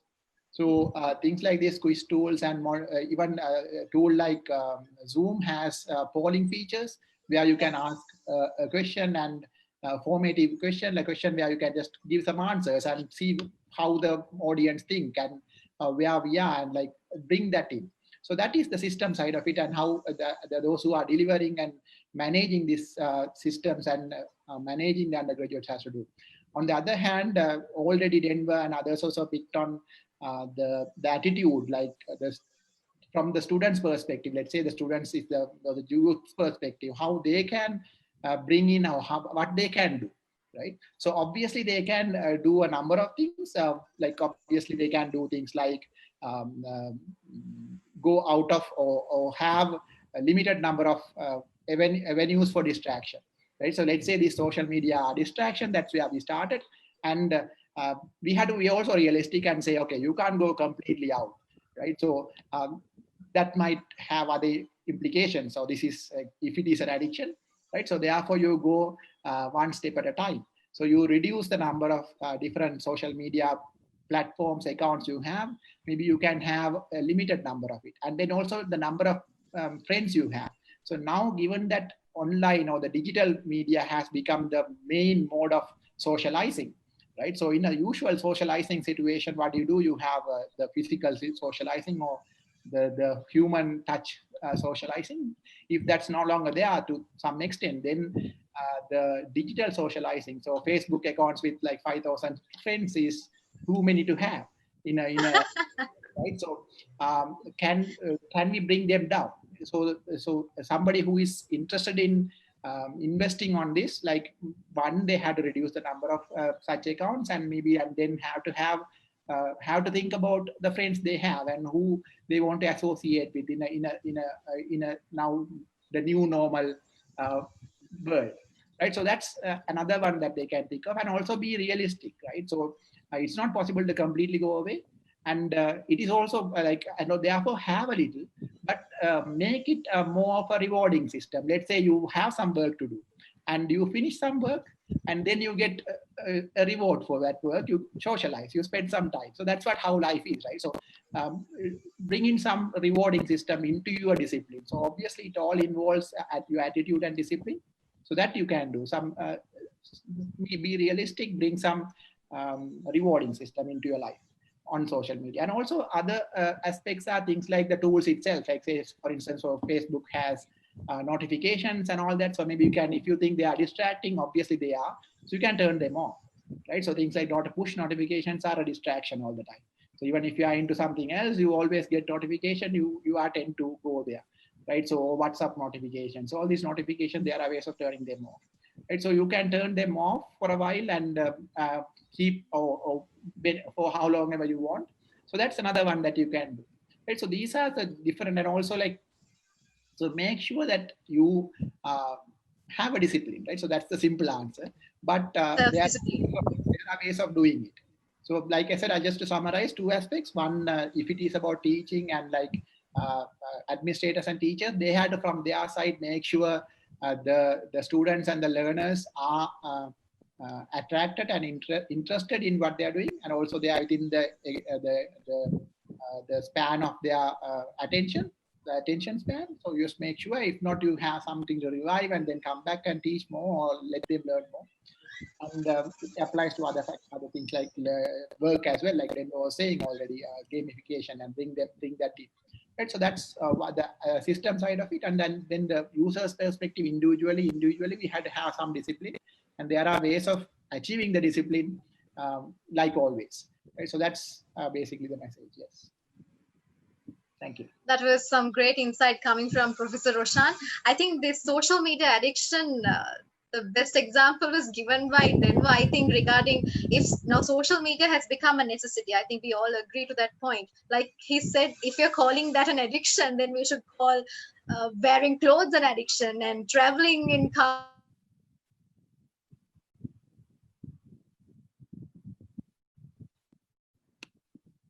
sorts of clothes. We choose what's right for us, and we choose what's good for our personality. I think just like that, social media comes down to the same point.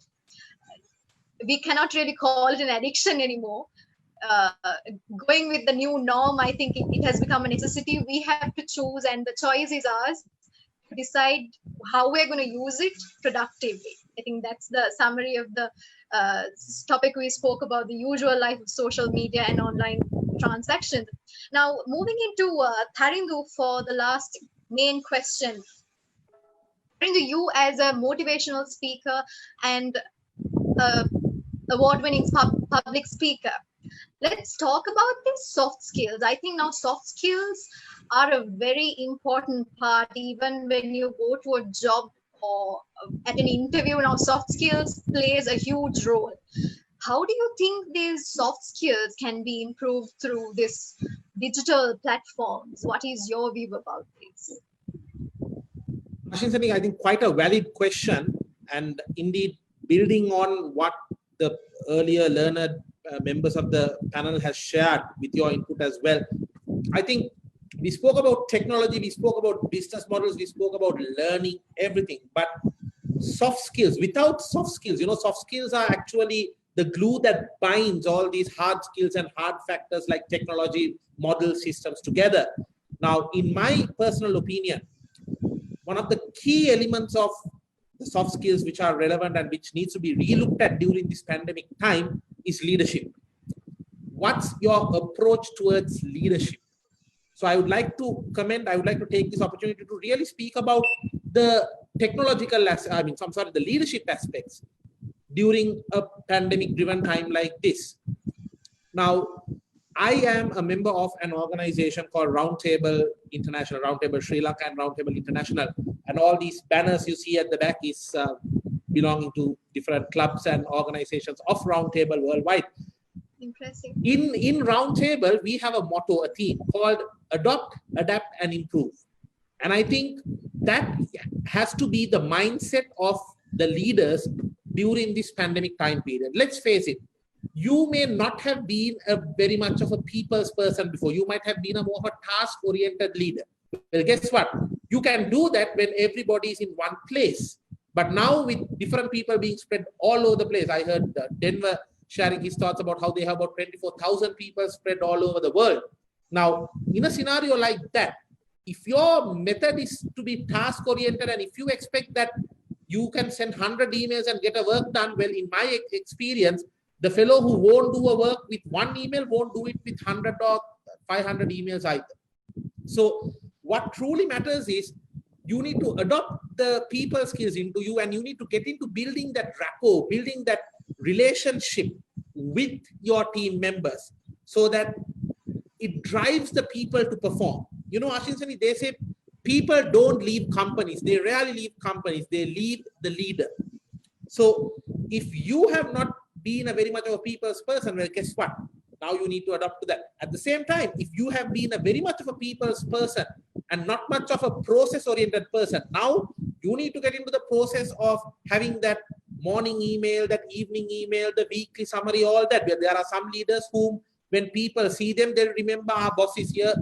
We have to do that work. We can't let this guy down. So I will do it. So if that has been your leadership magic, your leadership personality, now you have to send that occasional email, that occasional summary. You have to stick to a system, right? So that's what you need to adopt, and you need to adapt. As a leader, you need to adapt to the situation, and most importantly, to the situations of your team members. Now, you need to understand some of your team members might actually be having kids at home. Some of them might be very young people who have all the time to spend online. But some of your team members might have to actually balance work life, family life, all that. So as a leader, have you done an audit of your people? Have you done a little, we always talk about environmental audits, the SWOT analysis and all that. But how many of the leaders have done a audit for the home front of their team members? Do they know what problems are going on in their people's lives? Do they know what issues they are having at home? Because I had an excellent team member whose performance just dropped like this. It took a nosedive, basically, like a Boeing 737 MAX jet.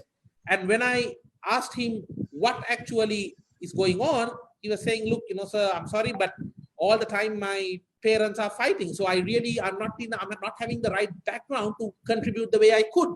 So then it was up to me to adapt to the situation, change some of the work methods that he used to have, and I had to take on some added responsibility. And well, guess what? As a leader, you have to adapt, because just as Charles Darwin said, it's not the fastest, not the smartest, not the wisest, not the largest that survives. It's the one that is most adaptable to change. That's why the large, mighty, powerful dinosaurs never survived a simple meteorite crash, yet here we are. And third and most importantly, improving. As a leader, I fully agree with Denver. This country, unfortunately, has been cursed with a lot of Hindas and Handas category people. And for our bad luck, we pick the best of, we pick out of the Hindas and Handas, we pick the best 225 Hindas and Handas, and we send them to the parliament once in 5 years in this country. As a result, that's why we are stuck in the same place. We are not progressing. We are not moving on. හින්දලා හන්දලාගේ හොඳම 225 තමයි අපි පාර්ලිමේන්තුවේ යවන්නේ. එයාලා අවුරුදු 5ක් තව හින්දා හන්දකගා ඉන්නවා. And we are in the same place, unfortunately. If not for the corporate sector and some of the entrepreneurs and some of the real citizens who do things for this country, we would have, ended up back in the Stone Age by now. But as a leader, what are you doing to improve the situation? Are you going to be happy looking at the situation and saying, look, you know what, I can't do anything because Corona hinda or virus handa? Or have you taken steps to improve the lives of your people? Have you taken steps to improve the situation of your business? Are you thinking of, because see, it's a manager's job to keep things steady, but it's a leader's job to take it to the top, to transform the business into another level. Take time and ask yourself, how can I improve my company? How can I improve my people? You need to spend time improving your people as well. Being a small organization with somewhere around 25 individuals, I developed a completely new training package on social media for my team members. And now we are looking at actually taking that as a separate education institute online and going and launching it in the 1st of July.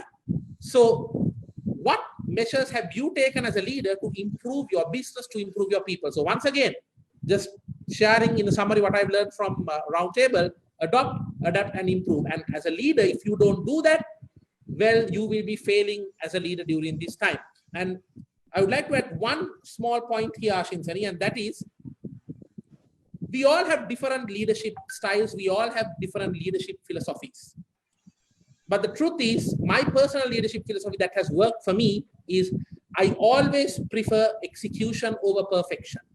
Because we can always have a perfect plan, but a perfect plan will never ever bring the results to the company. It's the imperfect actions that finally delivers perfect results for us, not your perfect plan. So if you have an idea, jump at it. One friend of mine who owned a garment factory, I asked him what's his business philosophy. He said it's very simple. As a young man, when I used to go for a party, if there was a young, attractive girl, within 3 seconds of feeling that I should talk to her, I'll go and talk to her. Because if I delay it more than 3 seconds, it never happens. And he said, I applied the same thing in business. That if he said that whenever I had a good idea, well, I always implemented it. That's my advice to the leaders as well. Be brave, be bold, and execute the little plans you have, because you never know where it will actually take you. And if it fails, well, you move on to the next one.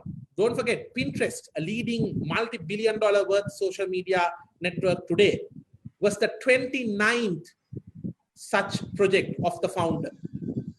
And during those 29 times, he tried to commit suicide 4 times. You don't have to do that, not at all, not even once, but keep trying, because you never know how rewarding it can be when you jump at a decision and execute things. And well, perfection can stay back, because in a pandemic, what matters is execution. And that's my advice to all the leaders. That's some great leadership advice coming from no wonder you're a motivational speaker, Tarindu. That's some great advice coming from Well, Tarindu. Ashish, when you mentioned the motivational part, that activated in me. So thank you for that. The adrenaline rush. Great. So along with that, I would like to give the opportunity to Roshan and Denver too to give some advice to the youth who are watching on a final note.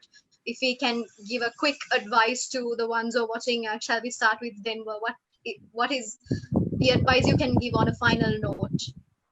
Yeah, so I will thank you very much, Ashinti and Tarindu. Fabulous things. You're preaching to the choir, and I can only subscribe to what you said. So Yeah. taking the thought of leadership, and I think some of the greatest leadership traits comes from people in the militaries, because you take soldiers and you're in charge of their lives, right? And we've seen the good and bad side of that. And I think in leadership, what we are, as officers who command men, when I say command, obviously they're loyal to, and they're all armed to their teeth, right? I mean, they're fully armed, but they still listen to you, right?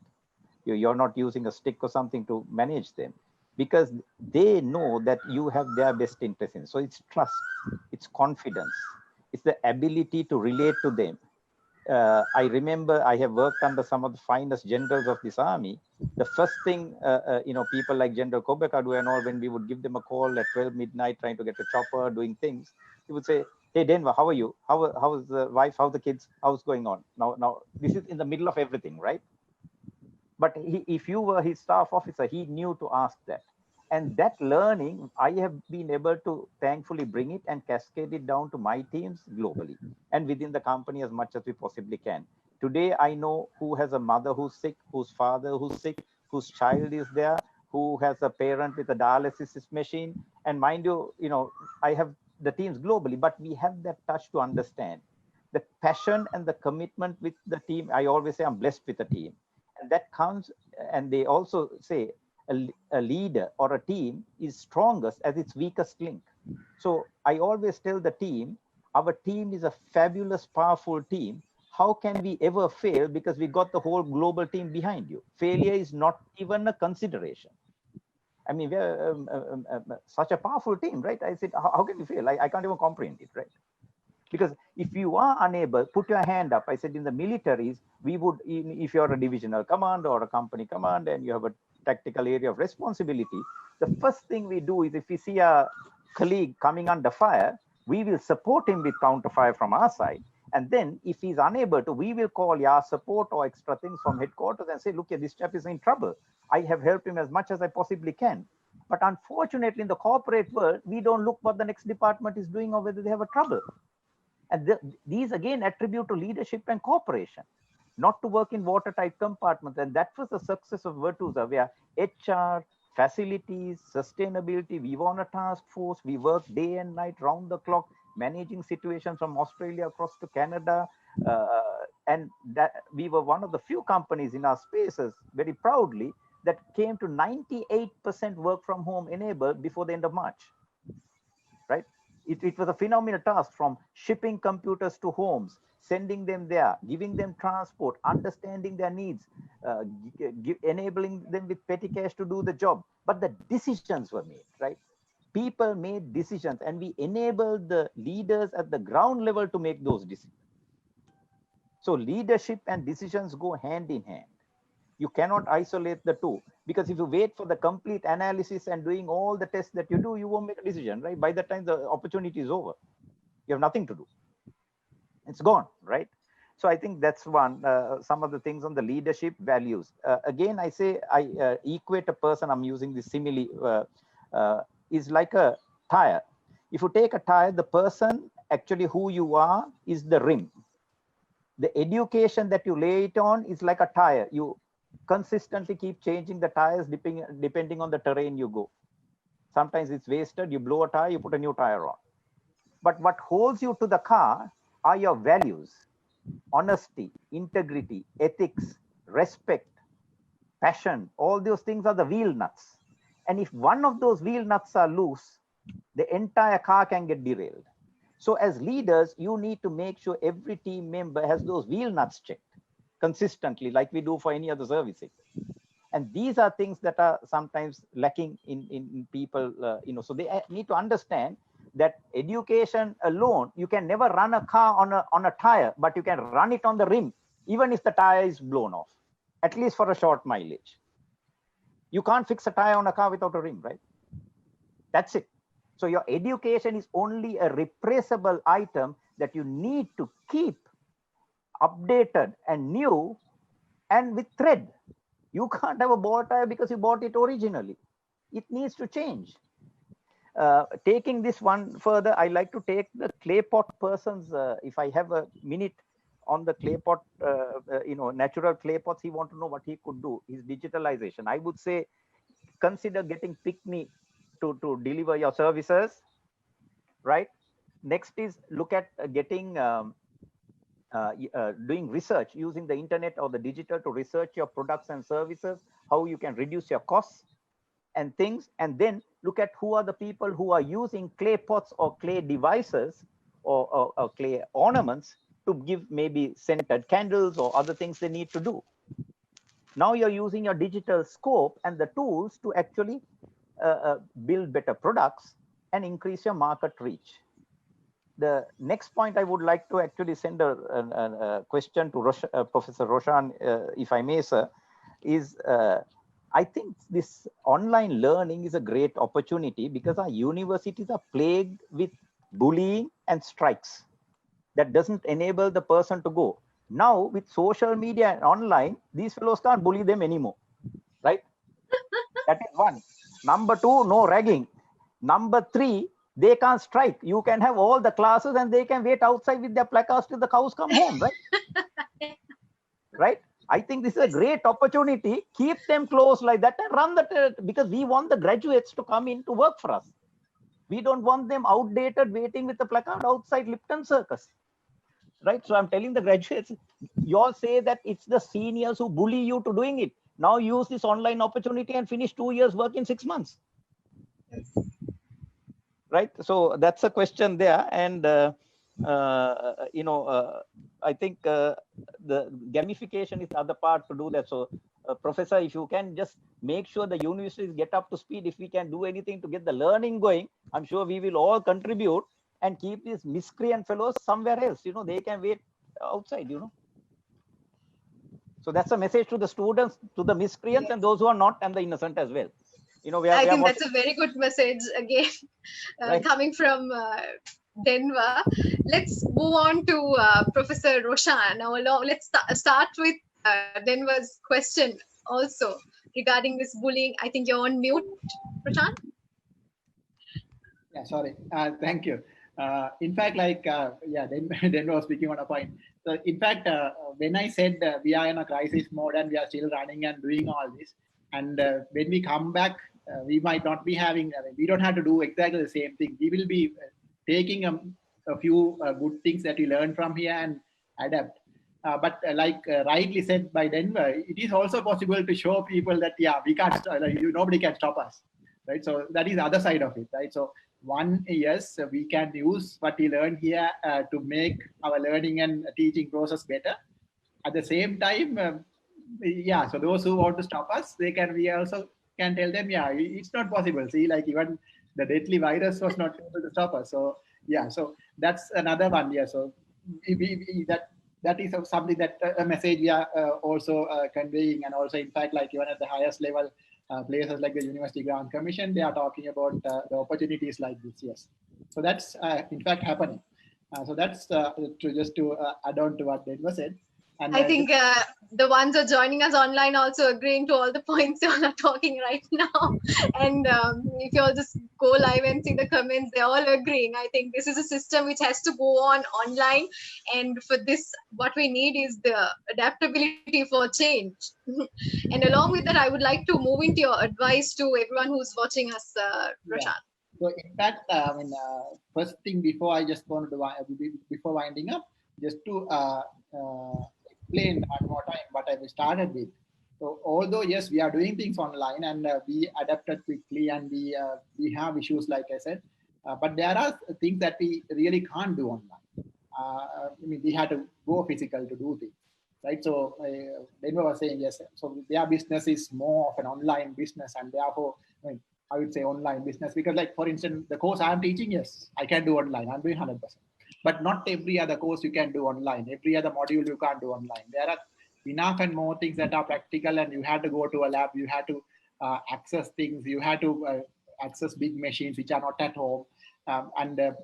Unless you do that, you don't get the exact same experience. And therefore, it's not all possible online.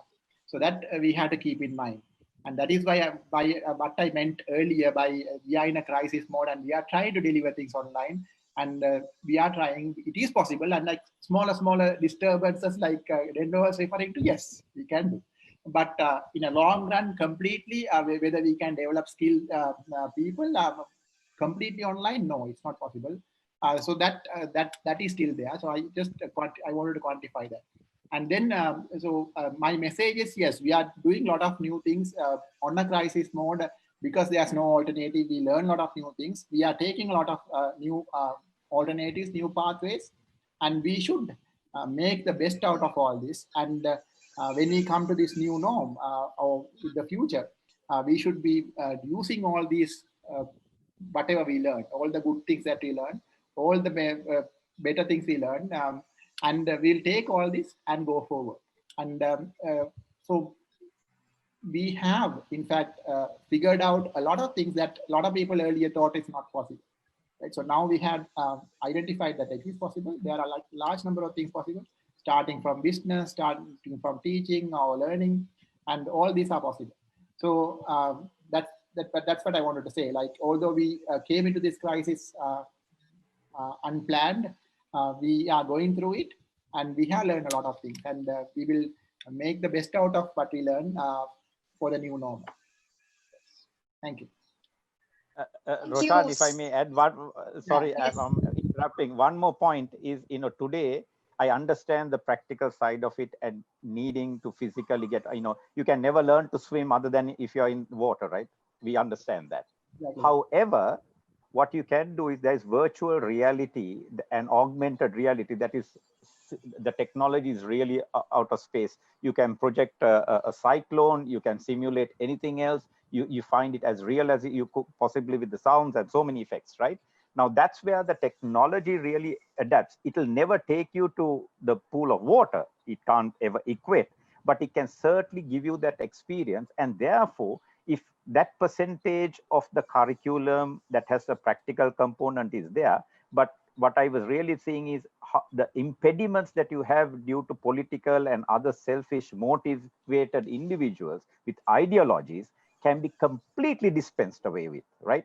They can, if they have a following on social media, go follow it. They can't force a set of students to cancel class and come to a lecture that is talking nonsense, right? And wasting their time, right?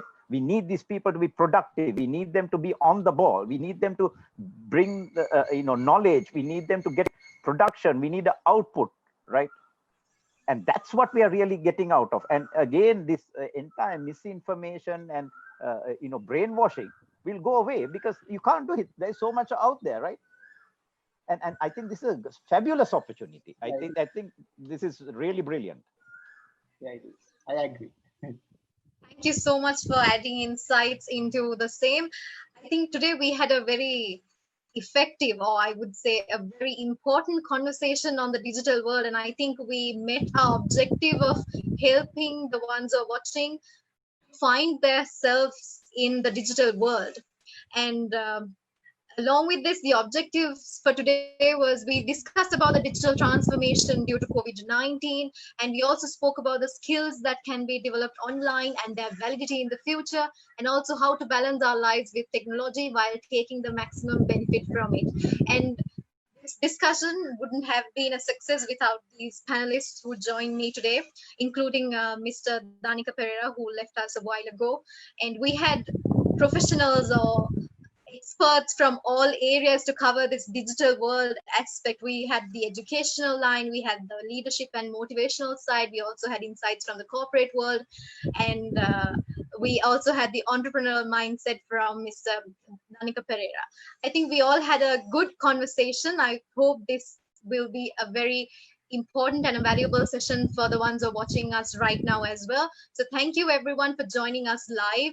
And first of all, I would like to thank all the panelists, Professor Roshan Ragel, Mr. Denver De Silva, Mr. Tharindu Amarasekara, and Mr. Danika Pereira, who left us a while ago. Thank you so much for joining me in this session. I think we gave value to all the time we spent. For the past 2 hours we have been talking about this. I think we did justice. And also I would like to thank AIESEC of University of Peradeniya. Thank you for organizing this. I think these are the topics and these are the discussions we have to take forward, not just for the youth, for everyone. I think today's discussion, we covered all aspects for the employee and the employer, and for the entrepreneurs who are coming up, we covered all aspects. And I think, just like Tariq said, more than the political stuff or the parliamentary stuff, these are the conversations we should get engaged in. And if you watched us today and you have used your digital platforms effectively and productively, as this gives you enough knowledge to move forward. I think we are covering that aspect as well, since we're talking about the digital world. So thank you so much for joining with us. And I would like to remind about the other 2 phases of Let's Reboot webinar series organized by AIESEC in University of Peradeniya. So today we covered the phase 1, which is Find Yourself in Digital World.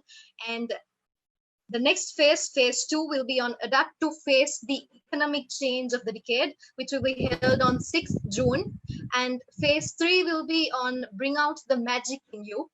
So that will be conducted on 13th June 2020. So join all these webinars and see how you can adapt to the change. So the summary of today's discussion comes down to everything is being digitalized and we have no choice. We've got to adapt to the changes. And as long as we decide, we make the choice to move forward without being stagnant in one place, I think we're good to go to the future. Thank you so much for joining with us, everyone. We shall see you soon with another webinar. And my name is Ashing Sanivira Singha. I think we did justice. So thank you so much for joining with us. Have a good evening.